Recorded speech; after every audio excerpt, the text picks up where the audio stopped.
Good morning to all of you. UPSC CSC aspirant Maheshwari Chauhan YouTube channel में आप सभी का बहुत स्वागत है। तो आज का जो संडे स्पेशल मैंने आपको पिछले कुछ दिनों से मैंने आपको बताया था, वो संडे स्पेशल है। एवरी संडे हम प्रीवियस ईयर क्वेश्चन सॉल्व कराएंगे, जो कि हमारे लिए बहुत ज़्यादा इम्पोर्टेंट हो जाता है, क्योंकि अगर हम सिर्फ सब्जेक्टिव नॉलेज रखेंगे तो उसको एज अ क्वेश्चन हमको सॉल्व करना भी होता है, ताकि हमको पता चल सके कि एक्चुअल में क्वेश्चन कैसे आते हैं। तो और एक फ़ायदा इसका ये भी है कि मेन एग्ज़ाम आने से पहले हमारे पास प्रीवियस ईयर क्वेश्चन प्रैक्टिस हमारे पास बहुत ज़्यादा हो जाएगी।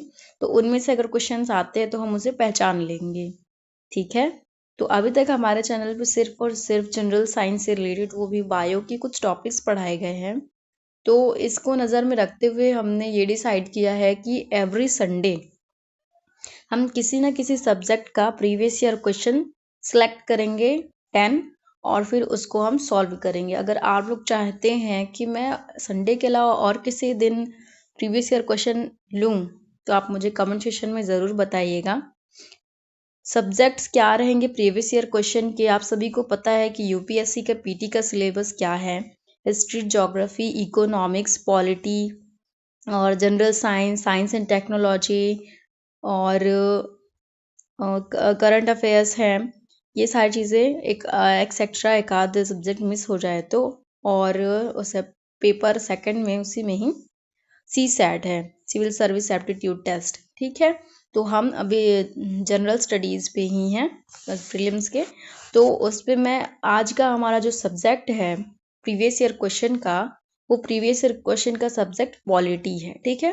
पॉलिटी पे बेस्ड हमने 10 क्वेश्चंस लिए हैं, उसको हम सॉल्व करेंगे और आपको सॉल्व करना भी सिखाएंगे। अगर आपको सब्जेक्टिव नॉलेज है इसकी, तो आप इस क्वेश्चन के आसानी से आंसर निकाल सकते हैं। तो आज की क्लास की शुरुआत हम करेंगे एक बहुत ही अच्छी मोटिवेशन पोएट्री है उसके साथ, जिसके राइटर है राकेश चौहान इनका नाम है, राइटर का नाम नहीं दिख रहा है। स्टार्ट करते हैं। मुश्किलों से तुझे लड़ना है, जीत को हासिल करना है। क्या हुआ अगर तू अकेला है, फिर भी तू मुश्किलों का विजेता है। सूरज बनकर चमकना है गर, तो चांद बनके रात को जागना है। अपने मंजिल के कांटों को तोड़कर लक्ष्य की ओर भागना है। तो इस बहुत ही अच्छी मोटिवेशन कविता के साथ हम आज का जो क्लास है वो शुरू करते हैं। आप लोग अंत तक बने रहिएगा। लास्ट में कुछ और इंटरेस्टिंग बातें मैं आपको बताने वाली हूँ, इसलिए वीडियो को लास्ट तक ज़रूर देखिएगा।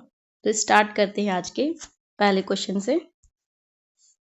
नंबर से मत जाइएगा, खाली क्वेश्चन देखिएगा। ठीक है। पहला क्वेश्चन है हमारा, सरकार ने अनुसूचित क्षेत्रों में पंचायत विस्तार, जो पेशा कानून था, ठीक है, पेशा कानून है, सॉरी, पेशा अधिनियम को 1996 में अधिनियमित किया। निम्नलिखित में से कौन सा एक उसके उद्देश्य के रूप में अभिज्ञात नहीं है? अभिज्ञात नहीं है पूछ रहा है। ठीक है। तो हमने देखा है जो अनुसूचित क्षेत्र में पंचायती विस्तार जो पेशा है, ठीक है, तो panchayat expansion over schedule areas act जो आया था 1996, इसके अंडर कहा गया था कि जो जनजातीय एरिया है ना, जो जनजातीय एरिया है उनको स्वायत्तता दी जाएगी, ताकि वो अपना भरण पोषण और जो भी उनके कल्चर्स है उनको संजो के रख सके। ठीक है। तो इसमें क्वेश्चन में ऑप्शन दिया है, स्वशासन प्रदान करना, पारंपरिक अधिकारों को मान्यता देना, जनजातीय क्षेत्र में स्वायत्त क्षेत्र का निर्माण करना और जनजातीय लोगों को शोषण से मुक्त कराना। शोषण से मुक्त कराने वाली कोई बात नहीं है, स्वशासन प्रदान करने वाली भी कोई बात नहीं है, पारंपरिक अधिकारों को मान्यता देना, वो नहीं देंगे तो भी वो उनके लिए मान्यता रहेगी ही, ठीक है। तो इसका राइट आंसर है हमारे पास जनजाति क्षेत्र में स्वायत्त क्षेत्र का निर्माण करना, क्योंकि वो लोग वहाँ पर रहकर उन सारी चीज़ों को बहुत अच्छे से ऑब्जर्व करते हैं, ठीक है। वहाँ की पेड़ पौधे जड़ी बूटियाँ, लास्ट टाइम अभी हसदेव अरण्य बचाओ वाला जो कार्यक्रम था, तो ये पेशा कानून एक्ट के तहत उन्होंने ये सारी चीज़ें दावेदारी करी कि आप लोगों ने तो जनजातीय क्षेत्र में स्वायत्त क्षेत्र का निर्माण करने जैसी आपने बात कही थी, फिर आपने कैसे कोल माइंस ओपन कर लिया। खैर वो मुद्दा अभी भी मुद्दा बना ही रहा है, उसके बारे में भी कोई सुनवाई आई वो भी कुछ पता नहीं चला। तो बढ़ते हैं अपने नेक्स्ट क्वेश्चन की ओर। हमारा नेक्स्ट क्वेश्चन है, संसद अंतरराष्ट्रीय संधियों को भारत के किस भाग अथवा संपूर्ण भारत में लागू करने के लिए कोई कानून बना सकती है। कैसे कानून बनाएगी, तो देखिए ऑप्शन में है 4। पहला, सभी राज्यों की सहमति से, बहु राज्यों की सहमति से, संबंधित राज्यों की सहमति से, बिना किसी सहमति के, मतलब बिना किसी राज्य की सहमति से। तो इसका राइट आंसर होगा बिना किसी राज्य की सहमति से। क्यों? क्योंकि आप सभी को पता है कि आर्टिकल 1 में राज्यों का संघ, मतलब संघ के राज्य, भारत जो है वो राज्यों का संघ है, ठीक है। उसमें क्या बोला गया है कि जो भारत है वो एक माला की तरह जिसमें मोती है, मोती का काम करते हैं राज्य, ठीक है। इसलिए राज्य से जुड़ी किसी भी प्रकार की अंतरराष्ट्रीय संधि पर भारत बिना किसी राज्य की सहमति से कानून बना सकती है। उसके बाद है थर्ड क्वेश्चन हमारा, अनुसूचित जनजाति एवं अन्य पारंपरिक वनवासी वन अधिकार की मान्यता अधिनियम 2006 में जो अधिनियम आया था वो उनके अधीन व्यक्तिगत या सामुदायिक वन अधिकार अथवा दोनों की प्रकृति एवं विस्तार के निर्धारण की प्रक्रिया को प्रारंभ करने के लिए कौन सा प्राधिकारी होगा। इसमें प्राधिकारी की बात की गई है, ठीक है। ऑप्शन में 4 हमारे ऑप्शन है, राज्य वन विभाग, जिला कलेक्टर, उपायुक्त, तहसीलदार, विकासखंड अधिकारी, मंडल राजस्व अधिकारी। तो आपको पता है कि इससे पहले भी मैंने आपको बताया कि अगर अनुसूचित जाति, अनुसूचित जनजाति, अन्य पारंपरिक निवासी अधिनियम हो या अनुसूचित जनजातियों के एरिया जो हमारी अनुसूची 5 है, अनुसूची 5 में जो अनुसूचित जनजाति क्षेत्र जिसमें 10 राज्य इंक्लूड है, तो आप सभी को पता है कि अगर जनजातीय क्षेत्र को अच्छे से जानना है तो वो किसी अधिकारी के थ्रू नहीं बल्कि उन लोगों के द्वारा ही चुने गए लोगों से ही होने वाली, क्योंकि वो लोग वो सारी चीज़ें ज़्यादा अच्छे से समझ पाते हैं। तो इसका आंसर होगा ग्राम सभा, ठीक है। इसका आंसर होगा ग्राम सभा। तो नेक्स्ट है हमारा, भारत के संविधान के उद्देश्यों में से एक में, मतलब एक के रूप में आर्थिक न्याय का किसमें उपबंध किया गया है। तो आप सभी को पता है कि हमारा जो प्रेम्बल है, हमारी जो उद्देशिका जिसे हम प्रस्तावना भी कहते हैं, उसमें हमें 3 टाइप के न्याय दिए गए हैं, सामाजिक, आर्थिक और राजनीतिक न्याय। तो आर्थिक न्याय का किसमें उपबंध किया गया है पूछ रहा है। तो ऑप्शन ए है उद्देशिका और मूल अधिकार, दूसरा है उद्देशिका और राज्य की नीति निदेशक तत्व जिसको हम डीपीएसपी भी कहते हैं, मूल अधिकार और डीपीएसपी, और उपर्युक्त में से किसी में नहीं। तो इसका आंसर है, आप बहुत अच्छे तरीके से आंसर निकाल सकते हैं, इसका आंसर होगा बी। क्यों? क्योंकि डीपीएसपी में आर्टिकल 41 है ना, आर्टिकल 41 से 42, 43, 43A में मजदूरों के लिए जो आर्टिकल्स हैं वो उसमें दिए गए हैं, ठीक है। आपको पता है मूल अधिकार में किसी भी प्रकार की कोई बात नहीं की गई है आर्थिक न्याय के बारे में, ठीक है। तो इसका आंसर है प्रेम्बल और डीपीएसपी में दिया गया है। नेक्स्ट है हमारा, निम्नलिखित कथनों पर विचार कीजिए। जो इंडिया का महान्यायवादी है, ठीक है, महान्यायवादी के बारे में दिया गया है, क्या सही है देखना है हमको। लोकसभा की कार्यवाही में भाग ले सकता है, लोकसभा की किसी समिति का सदस्य हो सकता है, लोकसभा में बोल सकता है, लोकसभा में मतदान कर सकता है। तो आप सभी को पता है कि जो महान्यायवादी है, ठीक है, जो महान्यायवादी है वो मतदान नहीं कर सकता है, इसलिए इस वाले को हम कट कर देते हैं। बी नहीं होगा, ठीक है। 4 और किसी में नहीं दिख रहा है। लोकसभा में बोलने का अधिकार, बोल सकता है, तो हाँ बिल्कुल बोल सकता है। 3 तो होगा ही, 3 इसमें नहीं है इसलिए इसको कट कर देते हैं। अब उसके बाद है लोकसभा की किसी समिति का सदस्य हो सकता है, तो हाँ सदस्य हो सकता है। लोकसभा की कार्यवाही में भाग ले सकता है, जी हाँ ले सकता है। तो इसका आंसर होगा सी वाला, ठीक है, इसका आंसर होगा सी। देखिए एलिमिनेशन मेथड कैसे काम करता है मैं आपको बता देती हूँ। जैसे कि देखिए हमको चीज़ें पता हैं, क्या पता है कि लोकसभा में वो बोल सकता है बट मतदान नहीं कर सकता, ठीक है, मतदान नहीं कर सकता। तो 4 वाला है तो ये वाला तो होगा नहीं, तुरंत हटा दीजिए आप। और क्या कह रहा है कि लोकसभा की किसी समिति का सदस्य हो सकता है, जी बिल्कुल हो सकता है। तो सेकंड होना चाहिए, इसमें सेकंड नहीं है इसलिए ये वाला कैंसिल हो जाएगा, ये वाला कैंसिल, उत्तर निकल गया हमारा इसका, ठीक है, आंसर निकल गया। इसके बाद है नेक्स्ट हमारा कि निम्न में से कथन में से कौन सा सही है पूछ रहा है, ठीक है, कौन सा सही है पूछ रहा है।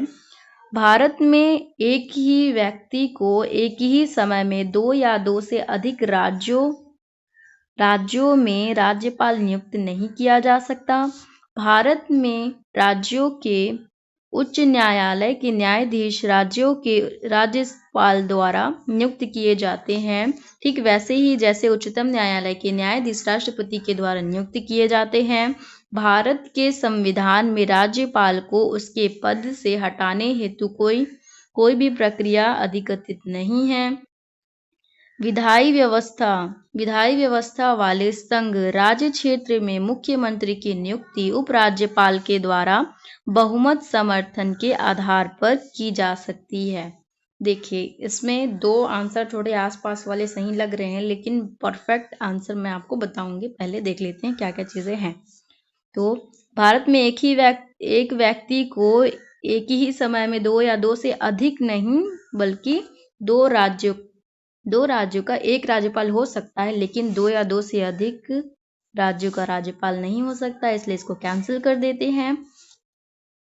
डी वाला क्या कह रहा है, विधायी व्यवस्था वाले संघ राज्य क्षेत्र में मुख्यमंत्री की नियुक्ति उपराज्यपाल नहीं करते हैं, राज्यपाल करते हैं, इसलिए इसको कैंसिल कर देते हैं। क्योंकि मंत्री परिषद में बहुमत प्राप्त जो होगा नेता वही बनता है मुख्यमंत्री, और यही सेम प्रोसेस होता है प्रधानमंत्री के लिए भी। राष्ट्रपति के पश्चात पर्याप्त प्रधानमंत्री और राज्यपाल नियुक्ति करते हैं मुख्यमंत्री की, और राष्ट्रपति नियुक्ति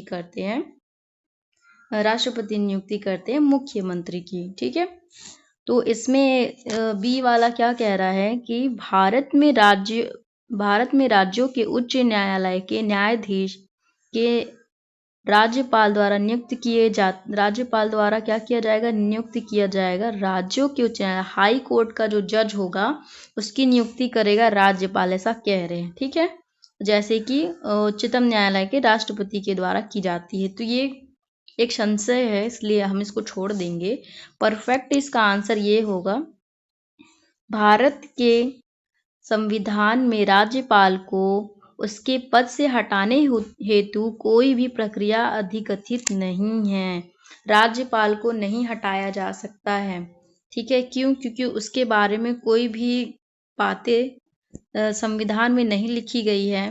ज़्यादातर यही होता है जब गवर्नमेंट चेंज होती है, सेंट्रल गवर्नमेंट जब चेंज होती है तो राज्यपाल जो हैं चेंज हो जाते, चेंज नहीं होते हैं, वो लोग अपना त्याग पत्र दे देते हैं, माफी चाहती हूँ, ठीक है। तो मैंने आपको बताया अभी कि राज्यपाल जो है वो अपना त्यागपत्र दे देते हैं गवर्नमेंट बदलने पर ज़्यादातर। ऐसा क्यों होता है कभी हम फिर चर्चा करेंगे। बढ़ते हैं नेक्स्ट क्वेश्चन की ओर। हमारा क्वेश्चन है 8वां नंबर क्वेश्चन है ये। निम्नलिखित कथनों पर विचार कीजिए। ठीक है, निम्नलिखित कथनों पर विचार कीजिए। क्या देखना है हमको? सही। पहले यहाँ पे गोला लगा लीजिएगा, सही पूछ रहा है कि गलत पूछ रहा है। ठीक है। केंद्र में मंत्रिपरिषद संसद के प्रति सामूहिक उत्तरदायी होगी। संघीय मंत्री भारत के राष्ट्रपति के प्रसाद पर्यंत पद धारण करते हैं और विधि निर्माण हेतु प्रस्ताव के बारे में प्रधानमंत्री राष्ट्रपति को सूचित करेगा। इसका सही आंसर हमको ढूंढना है। ठीक है, तो आप सभी को पता है कि जो राष्ट्रपति हैं उनको सूचित करते हैं प्रधानमंत्री। ठीक है, तो ये वाला तो बिल्कुल नहीं होगा क्योंकि इसमें 3 नहीं है। अब कह रहा है केंद्र में मंत्रिपरिषद संसद के प्रति सामूहिक उत्तरदायी होते हैं। तो जी नहीं, मंत्रिपरिषद और प्रधानमंत्री लोकसभा के प्रति सामूहिक उत्तरदायी होते हैं। इसलिए जिसमें 1 है इसको कर देते हैं कट। हमारा उत्तर आ गया बी। क्या कह रहा है दूसरा नंबर? संघीय मंत्री भारत के राष्ट्रपति के प्रसाद पर्यंत पद धारण करते हैं। जी बिल्कुल, राष्ट्रपति के प्रसाद पर्यंत मंत्री अपना पद धारण करते हैं। इसके बाद हमारा क्वेश्चन है भारत के संदर्भ में संसदीय शासन प्रणाली में निम्नलिखित में से कौन सा सिद्धांत संस्थागत रूप में निहित है? पहला ऑप्शन कह रहा है मंत्रिमंडल के सदस्य संसद के सदस्य होते हैं। बिल्कुल होते हैं। जब तक मंत्रियों को संसद का विश्वास प्राप्त रहेगा तब तक वे अपने पद पर बने रहते हैं। और तीसरा है राज्य का अध्यक्ष ही मंत्रिमंडल का अध्यक्ष होता है। क्या कह रहा है? सही उत्तर चुनना है हमें। थर्ड वाला तो सीधा गलत दिख रहा है। मंत्रिमंडल राज्य का अध्यक्ष नहीं होता है, तो 3 वाला पूरा कैंसिल कर देंगे अगर हम, तो इसका सीधा आंसर निकल गया है 1। क्यों? सेकंड में ऐसा क्या गलत है? तो सेकंड में संसद लिखा है, याद रखना है, संसद नहीं लोकसभा। ठीक है, इसका सिर्फ आंसर होगा नंबर 1। लास्ट का आज का हमारा लास्ट क्वेश्चन है। निम्नलिखित कथनों पर विचार कीजिए। लोक लेखा की संसदीय समिति के बारे में यहाँ पे कह रहा है। ठीक है, तो लोकसभा के संसदीय समिति, पहला, लोकसभा के अधिकतम 25 सदस्यों से गठित होती है। दूसरा कह रहा है सरकार के विनियोग तथा वित्तीय लेखाओं की जांच करता है। और तीसरा है इसका भारत के नियंत्रक और महालेखा परीक्षक की रिपोर्ट की जांच करती है। ठीक है, तो इसमें डायरेक्ट हमारा आंसर कैसे आ सकता है मैं आपको बताती हूँ कैसे। क्योंकि सीधा यहाँ पे देखिए लिखा है 25 सदस्यों से गठित होती है, इसमें संशय है, मैं इसको आपको बताऊंगी। ठीक है, दूसरा क्या कह रहा है, मतलब ये वाला नहीं होगा। ठीक है, सरकार के विनियोग तथा वित्तीय लेखा, आप सभी को पता है लोक लेखा समिति जो है, ठीक है, जो लोक लेखा समिति है वो सरकार के विनियोग और वित्तीय लेखाओं की जांच करता है। तो सेकंड वाला होना ही चाहिए। इसमें सेकंड वाला नहीं है, इसमें सेकंड वाला नहीं है। ठीक है, थर्ड क्या कह रहा है, भारत के नियंत्रक महालेखा परीक्षक जो CAG हैं, ठीक है, जो CAG हैं की रिपोर्ट की जांच करता है। तो जी बिल्कुल सही है, इसका ये गलत हो जाएगा, इसमें 1 है, इसलिए इसका आंसर होगा बी। ठीक है, तो इसका आंसर हमको मिल गया है, इसका आंसर है बी। तो आज की क्लास जो है आपको कैसी लगी ये मुझे कमेंट सेक्शन में आप बिल्कुल ज़रूर से ज़रूर बताइएगा आपको कितनी हेल्पफुल लगी। और इस वीडियो को उन तक प्लीज़ पहुंचाइएगा। जी मैं प्लीज़ कह रही हूँ, इस वीडियो को उन तक ज़रूर पहुंचाइएगा जो जिनको इस टाइप की वीडियोस की बहुत ज़्यादा ज़रूरत है, जो प्रीवियस ईयर क्वेश्चन सॉल्व करना चाहते हैं लेकिन उनको आता नहीं है, ठीक है, उनके लिए ये एक तरीके का पिलर का काम करेगा। क्योंकि अगर उन लोगों को कंसेप्चुअल चीज़ें पता हैं और वो लोग क्वेश्चन सॉल्व नहीं कर पा रहे, तो ये वीडियो उनके लिए बहुत ज़्यादा बेनिफिशियल है। तो मैं आपके लिए सरप्राइज़ ये लेकर आने वाली हूँ कि हम ज्योग्राफी लेने वाले हैं। साइंस तो चलेगा ही, बट ज्योग्राफी के कुछ टॉपिक्स जो बहुत ज़्यादा इम्पॉर्टेंट हैं, वो हम स्टार्ट करने वाले हैं। क्योंकि आप सभी को पता है कि यूपीएससी के लिए सिर्फ 5 महीने बचे हुए हैं, मुश्किल से 5 महीने मैं कह रही हूँ। क्योंकि दिसंबर का टाइम बहुत जल्दी निकल जाएगा और आप सभी को 18 दिसंबर, हम छत्तीसगढ़ में रहते हैं, 18 दिसंबर हमारे लिए बहुत ही ज़्यादा मायने रखता है। तो आज गुरु घासीदास जयंती है। गुरु घासीदास जी के जन्म दिवस के अवसर पर आप सभी को ढेर सारी शुभकामनाएं। धन्यवाद। मिलते हैं नेक्स्ट क्लास में।